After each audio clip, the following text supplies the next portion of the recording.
Good morning, Geneva time or Lausanne time. Good morning, good afternoon, good evening. Well, you know it. Managers and leaders must make decisions. And to make decisions, we elicit information, typically by asking questions to ourselves and to others. And generally speaking, the more questions, the better. Now, how have you learned to ask the questions you ask? We think that the type of questions we each use is the result of our individual trajectories. In other words, we each grow into asking some questions more than others. But maybe this path-dependent process can be improved.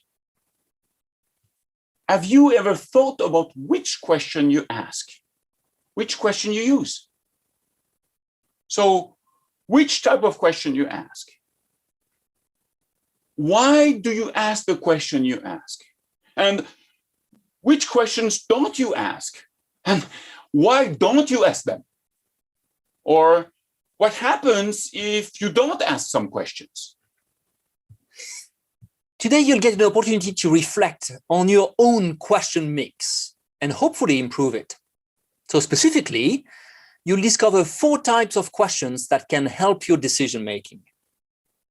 If you have answered the questionnaire, you'll be able to assess your own current question mix.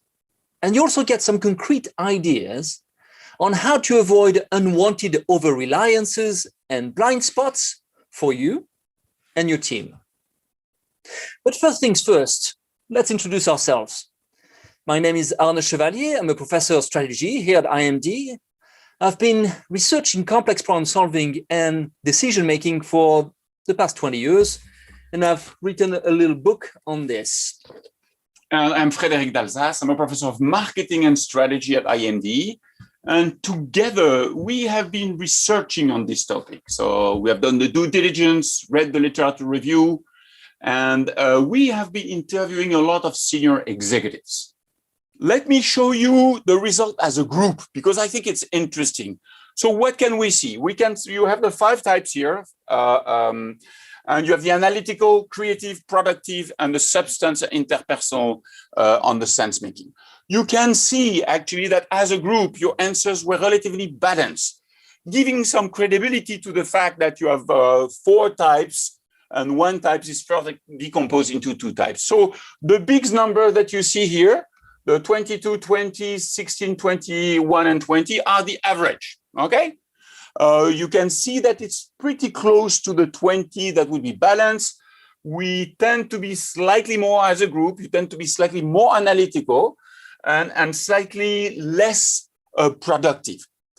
So remember, we have had answers at the 0 level, 0 analytical, creative, productive, and the maximum is 40.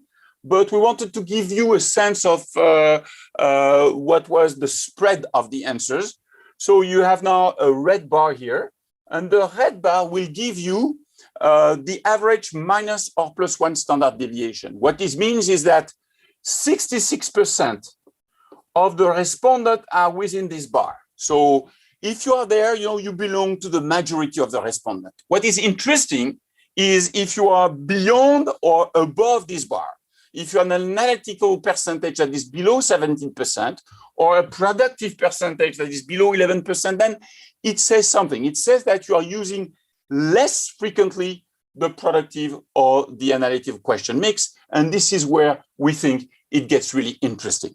Thanks for joining us today. Looking forward to seeing you in Lausanne, hopefully sometime soon. Thank you. Thank you very, very much.